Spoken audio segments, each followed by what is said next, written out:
The Iron Man, written and read by Ted Hughes.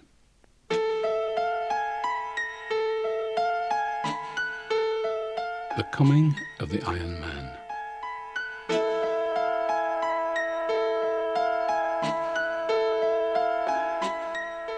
The Iron Man came to the top of the cliff.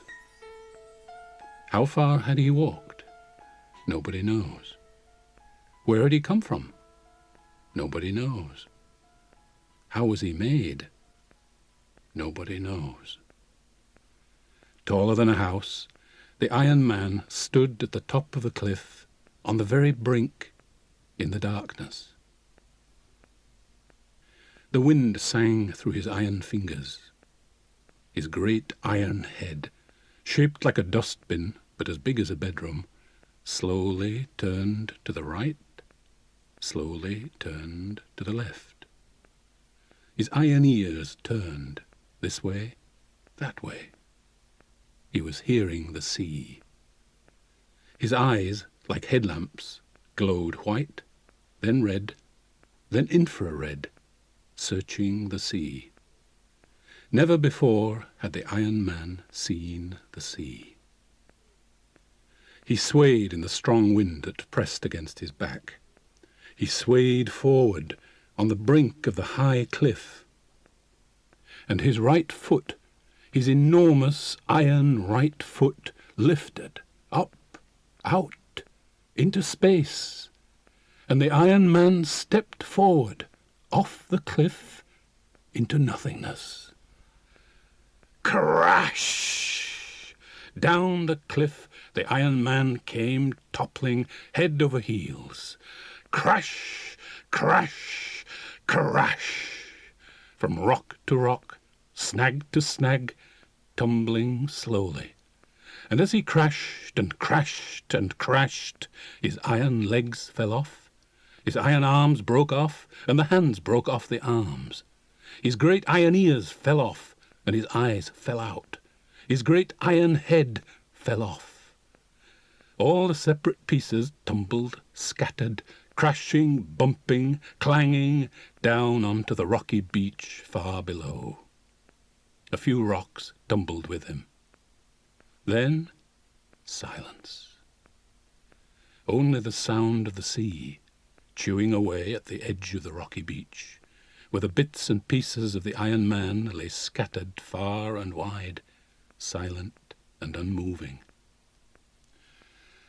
Only one of the iron hands, lying beside an old, sand-logged, washed-up seaman's boot, waved its fingers for a minute, like a crab on its back. Then it lay still. While the stars went on wheeling through the sky, and the wind went on tugging at the grass on the cliff top, and the sea went on boiling and booming. Nobody knew the Iron Man had fallen. Night passed. Just before dawn, as the darkness grew blue and the shapes of the rocks separated from each other, two seagulls flew crying over the rocks. They landed on a patch of sand. They had two chicks in a nest on the cliff. Now they were searching for food. One of the seagulls flew up. Ark! He had seen something. He glided low over the sharp rocks. He landed and picked something up, something shiny, round, and hard. It was one of the Iron Man's eyes. He brought it back to his mate. They both looked at this strange thing, and the eye looked at them. It rolled from side to side, looking first at one gull, then at the other. The gulls, peering at it, thought it was a strange kind of clam, peeping at them from its shell. Then the other gull flew up, wheeled around, and landed and picked something up, some awkward, heavy thing. The gull flew low and slowly, dragging the heavy thing. Finally, the gull dropped it beside the eye. This new thing had 5 legs. It moved. The gulls thought it was a strange kind of crab. They thought they had found a strange crab and a strange clam. They didn't know they had found the Iron Man's eye and the Iron Man's right hand. But as soon as the eye and the hand got together, the eye looked at the hand. Its light glowed blue. The hand stood up on 3 fingers and its thumb, and craned its forefinger like a long nose. It felt around. It touched the eye. Gleefully it picked up the eye and tucked it under its middle finger. The eye peered out between the forefinger and thumb. Now the hand could see. It looked around. Then it darted and jabbed one of the gulls with its stiffly held forefinger, then darted at the other and jabbed him. The 2 gulls flew up into the wind with a frightened cry. Slowly then the hand crept over the stones, searching. It ran forward suddenly, grabbed something, and tugged, but the thing was stuck between 2 rocks. The thing was one of the Iron Man's arms. At last the hand left the arm and went scuttling hither and thither among the rocks, till it stopped and touched something gently. This thing was the other hand. This new hand stood up and hooked its finger round the little finger of the hand with the eye, and let itself be led. Now the 2 hands, the seeing one leading the blind one, walking on their fingertips, went back together to the arm, and together they tugged it free. The hand with the eye fastened itself onto the wrist of the arm. The arm stood up and walked on its hand. The other hand clung on behind as before, and this strange trio went searching. An eye! There it was, blinking at them speechlessly beside a black and white pebble. The seeing hand fitted the eye to the blind hand, and now both hands could see. They went running among the rocks. Soon they found a leg. They jumped on top of the leg, and the leg went hopping over the rocks, with the arms swinging from the hand that clung to the top of the leg. The other hand clung on top of that hand. The 2 hands, with their eyes, guided the leg, twisting it this way and that, as a rider guides a horse. Soon they found another leg, and the other arm. Now each hand, with an eye under its palm, and an arm dangling from its wrist, rode on a leg separately about the beach. Hop, hop, hop they went, peering among the rocks.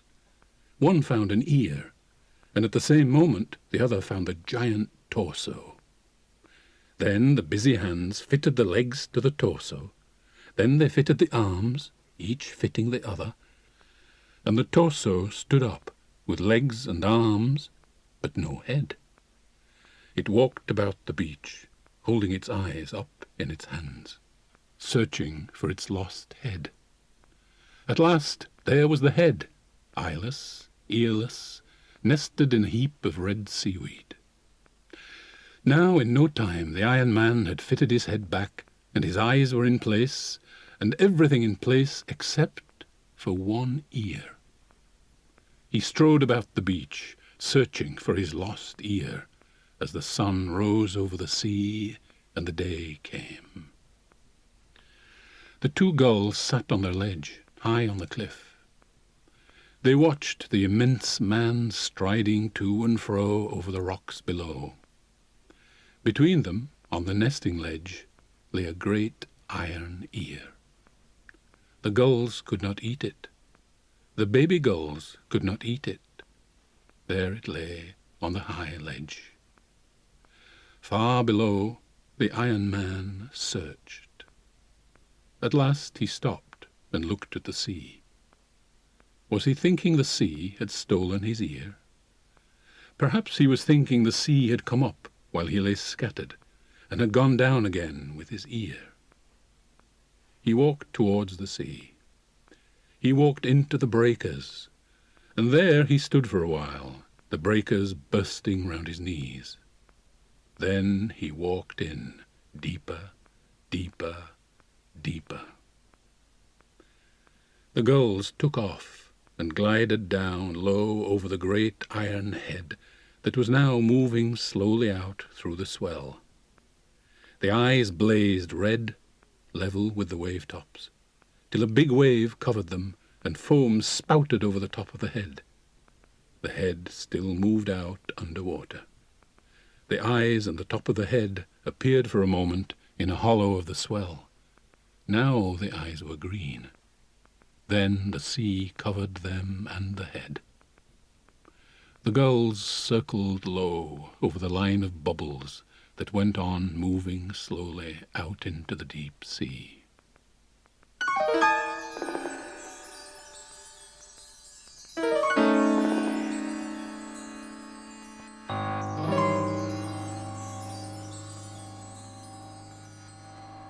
The Return of the Iron Man. One evening a farmer's son, a boy called Hogarth, was fishing in a stream that ran down to the sea. It was growing too dark to fish. His hook kept getting caught in weeds and bushes.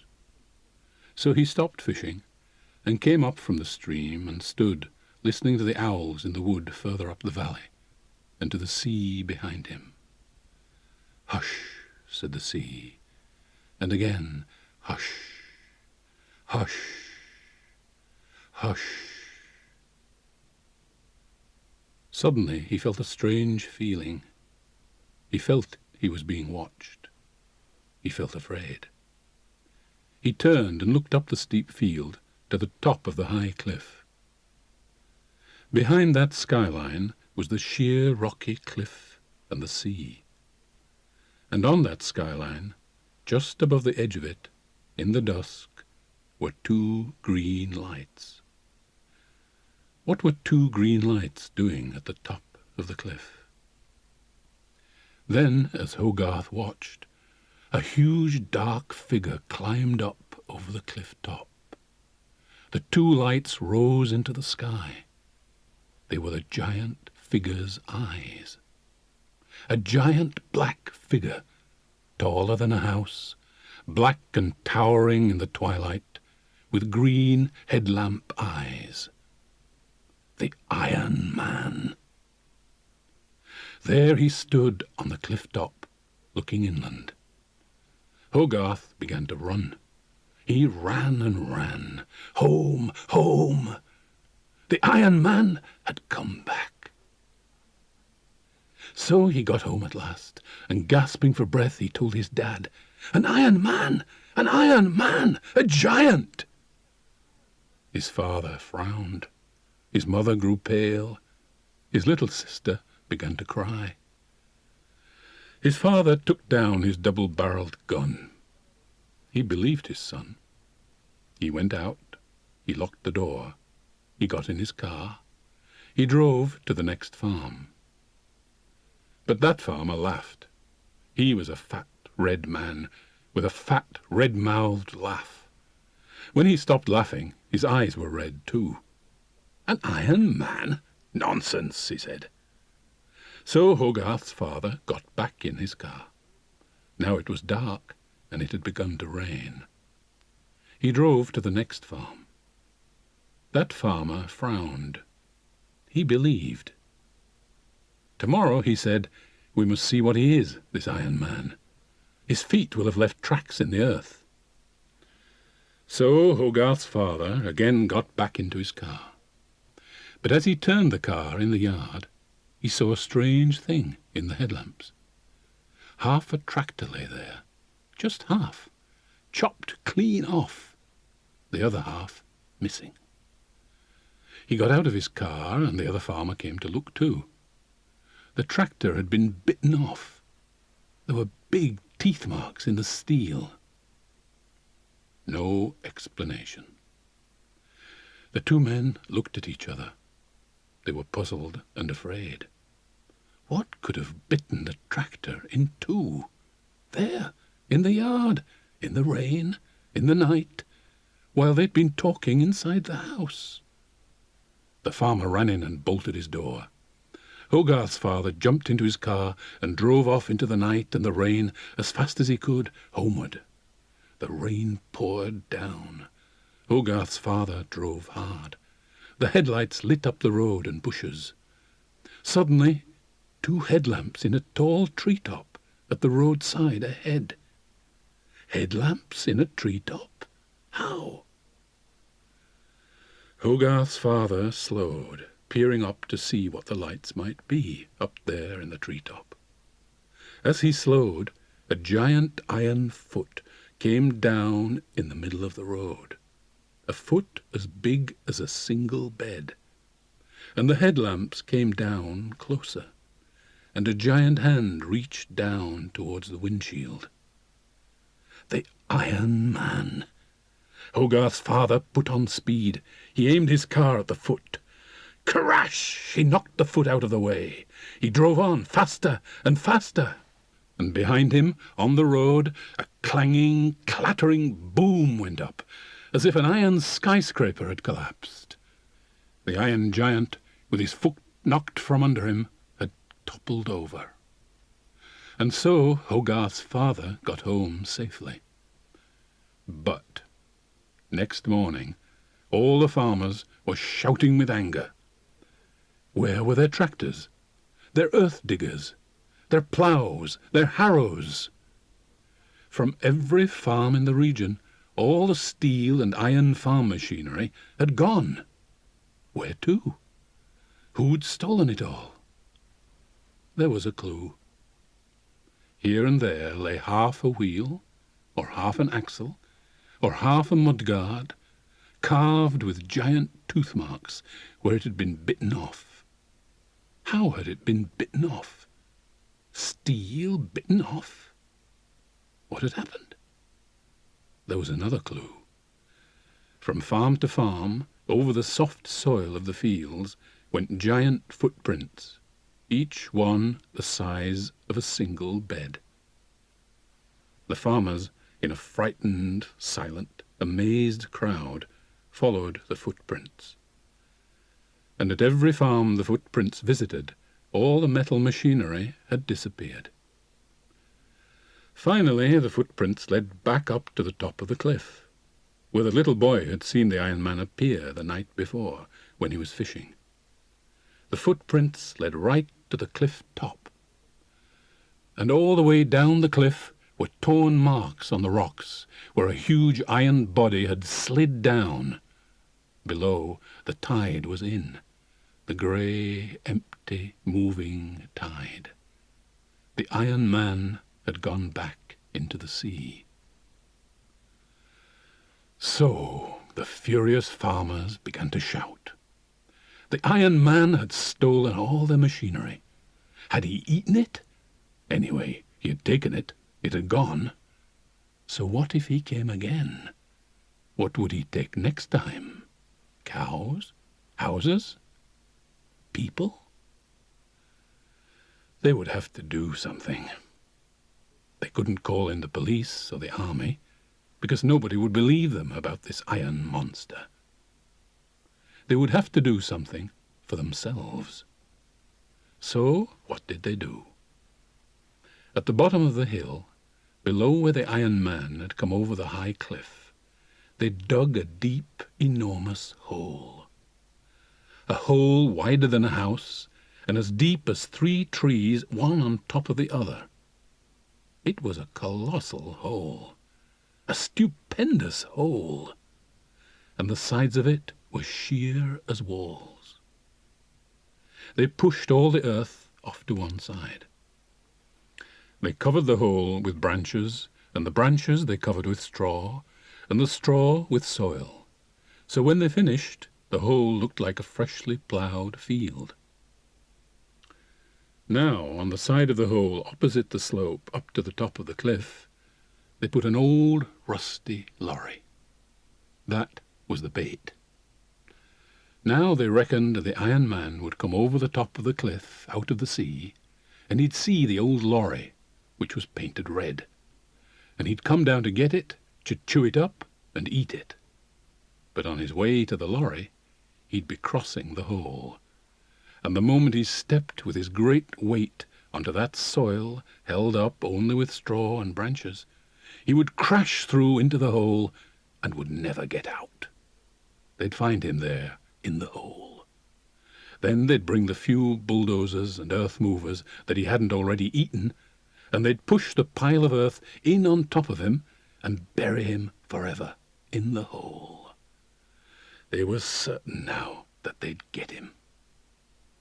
Next morning, in great excitement, all the farmers gathered together to go along to examine their trap. They came carefully closer, expecting to see his hands tearing at the edge of the pit. They came carefully closer. The red lorry stood just as they'd left it. The soil lay just as they'd left it, undisturbed.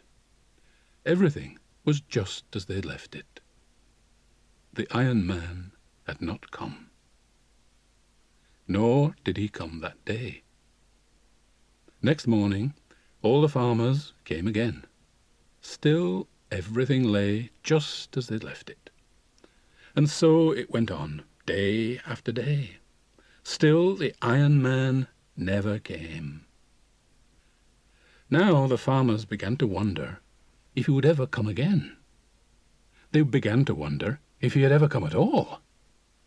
They began to make up explanations of what had happened to their machinery. Nobody likes to believe in an iron monster that eats tractors and cars. Soon, the farmer who owned the red lorry they were using as bait decided that he needed it, and he took it away. So there lay the beautiful, deep trap without any bait.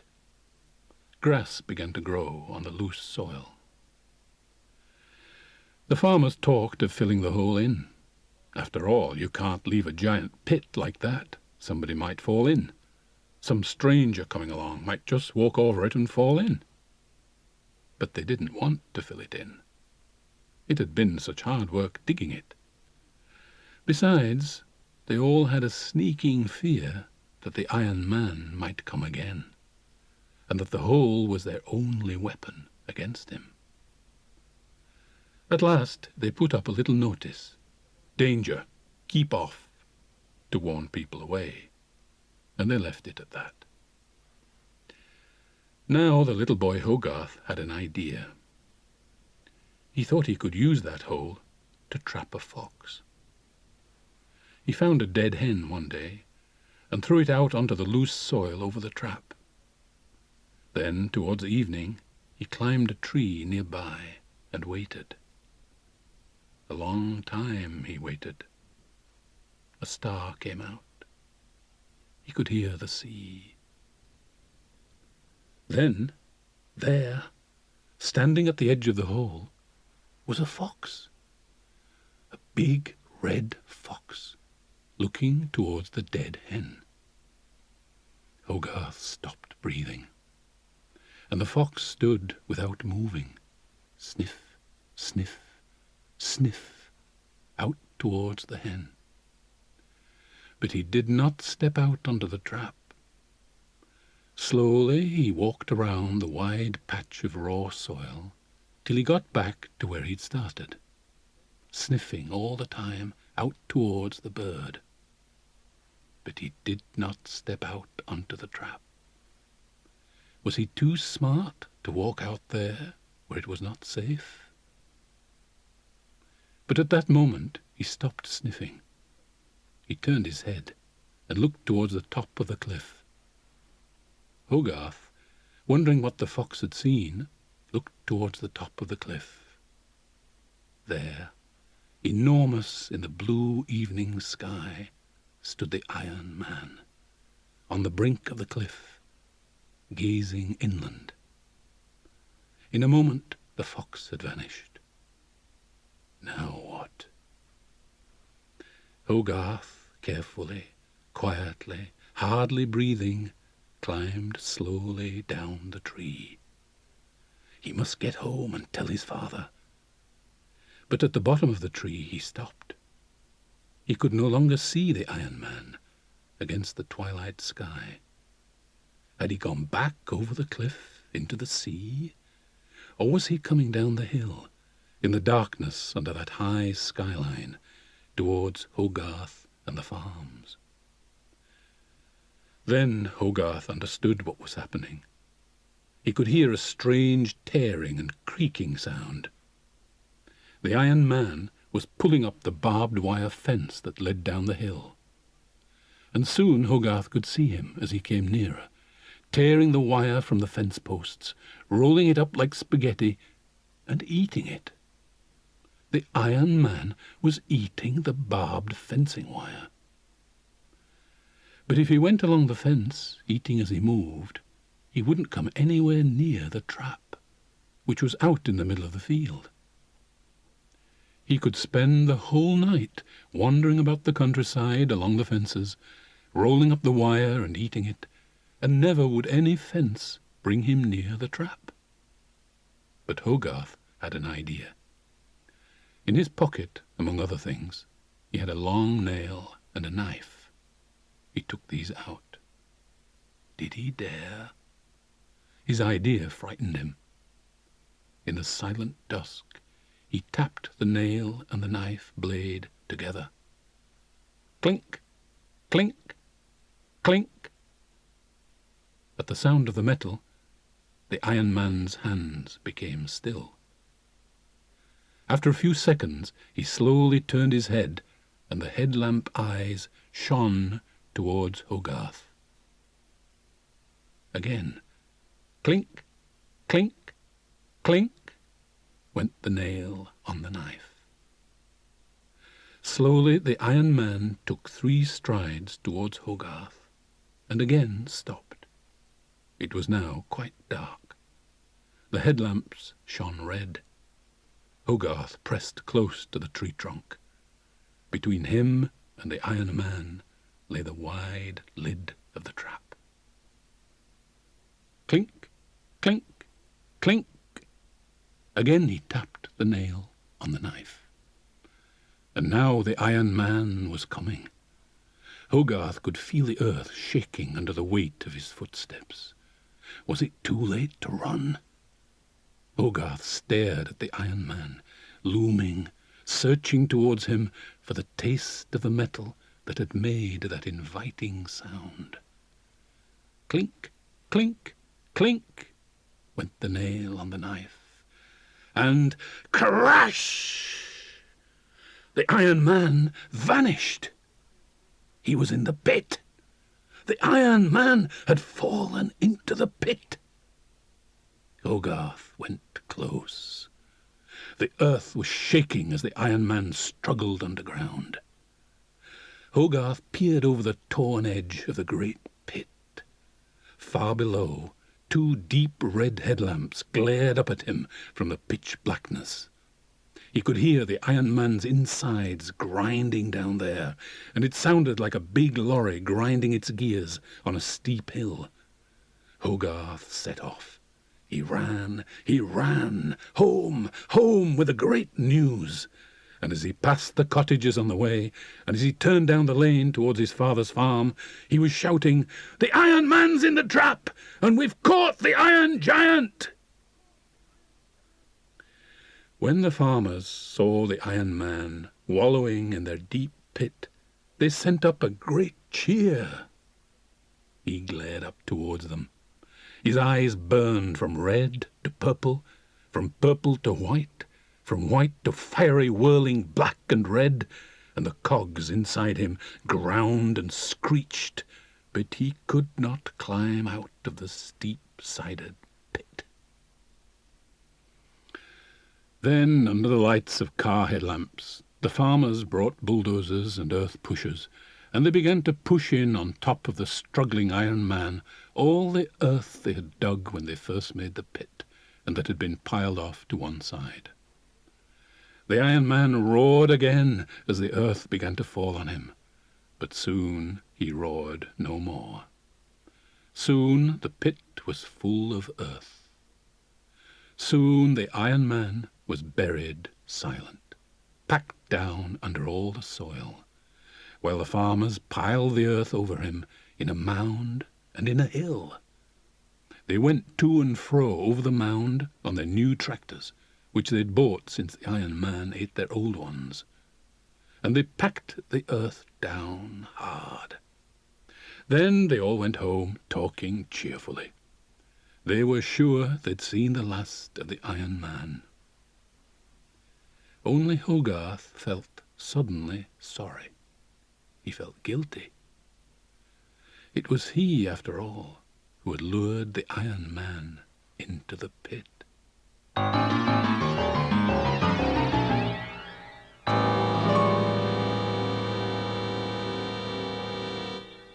What's to be done with the Iron Man?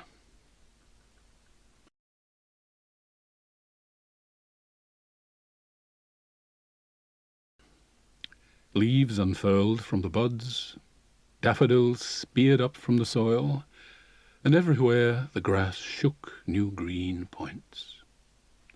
The round hill over the Iron Man was covered with new grass.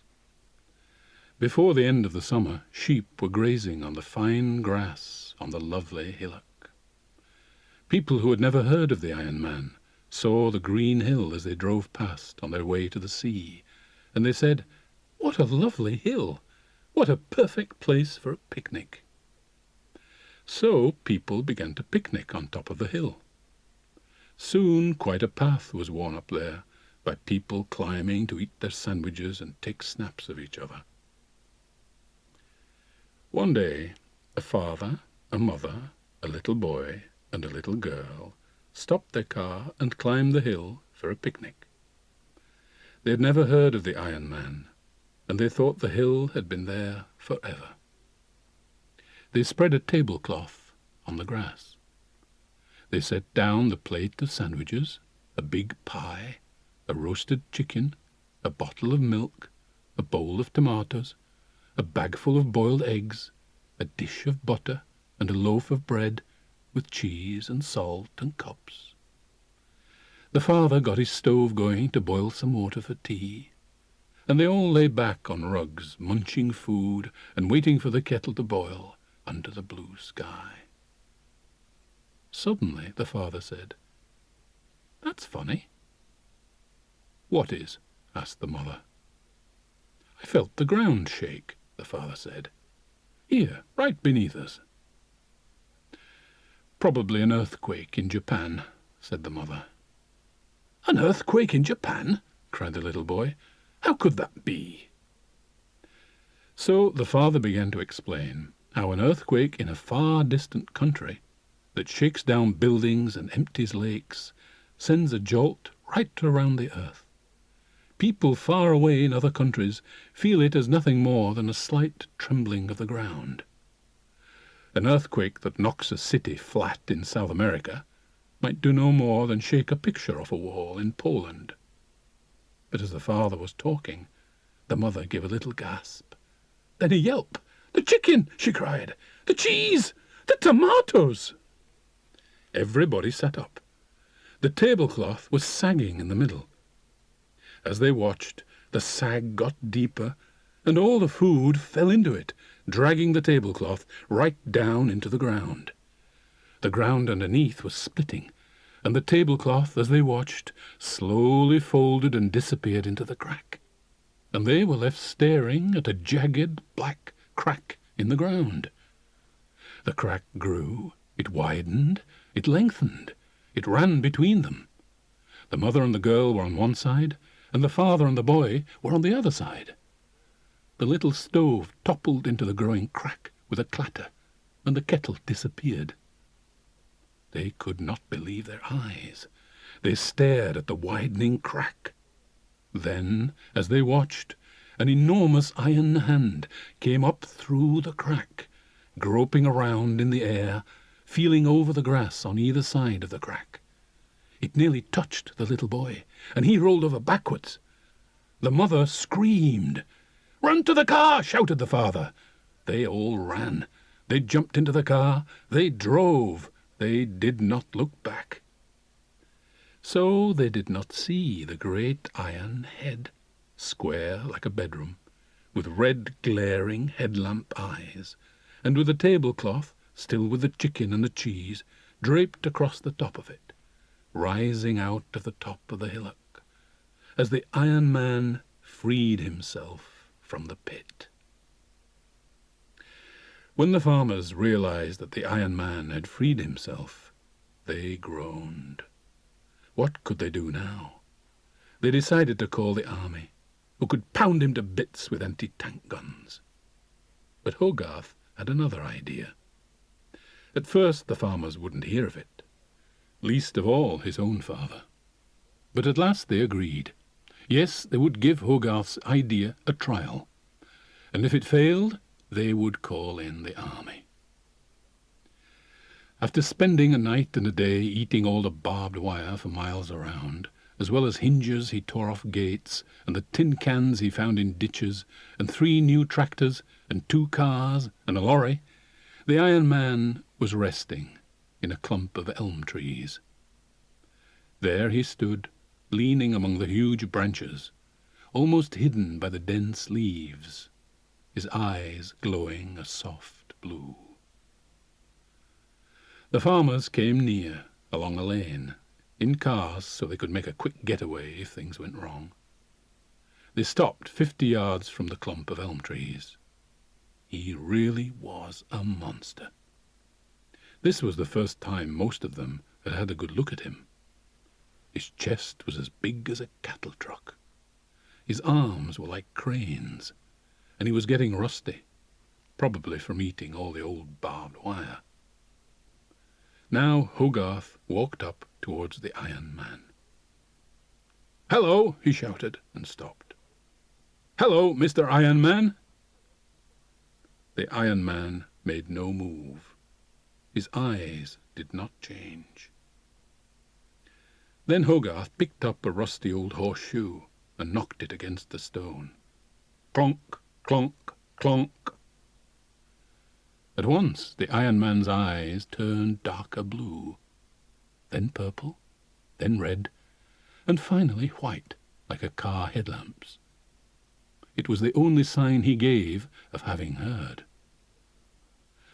"Mr. Iron Man," shouted Hogarth, "we've got all the iron you want, all the food you want, and you can have it for nothing, if only you'll stop eating up the farms." The Iron Man stood up straight. Slowly he turned, till he was looking directly at Hogarth. "We're sorry we trapped and buried you," shouted the little boy. "We promise we'll not deceive you again. Follow us, and you can have all the metal you want. Brass, too. Aluminium, too, and lots of old chrome. Follow us." The Iron Man pushed aside the boughs and came into the lane. Hogarth joined the farmers. Slowly they drove back down the lane, and slowly, with all his cogs humming, the Iron Man stepped after them. They led through the villages. Half the people came out to stare, half ran to shut themselves inside bedrooms and kitchens. Nobody could believe their eyes when they saw the Iron Man marching behind the farmers. At last they came to the town, and there was a great scrap metal yard. Everything was there. Old cars by the hundred, old trucks, old railway engines, old stoves, old refrigerators, old springs, bedsteads, bicycles, girders, gates, pans. All the scrap iron of the region was piled up there, rusting away. "There!" cried Hogarth. "Eat all you can." The Iron Man gazed, and his eyes turned red. He kneeled down in the yard. He stretched out on one elbow. He picked up a greasy black stove and chewed it like a toffee. There were delicious crumbs of chrome on it. He followed that with a double-decker bedstead, and the brass knobs made his eyes crackle with joy. Never before had the Iron Man eaten such delicacies. As he lay there, a big truck turned into the yard and unloaded a pile of rusty chain. The Iron Man lifted a handful and let it dangle into his mouth, better than any spaghetti. So there they left him, It was an Iron Man's heaven. The farmers went back to their farms. Hogarth visited the Iron Man every few days. Now the Iron Man's eyes were constantly a happy blue. He was no longer rusty. His body gleamed blue like a new gun barrel. And he ate, ate, ate endlessly.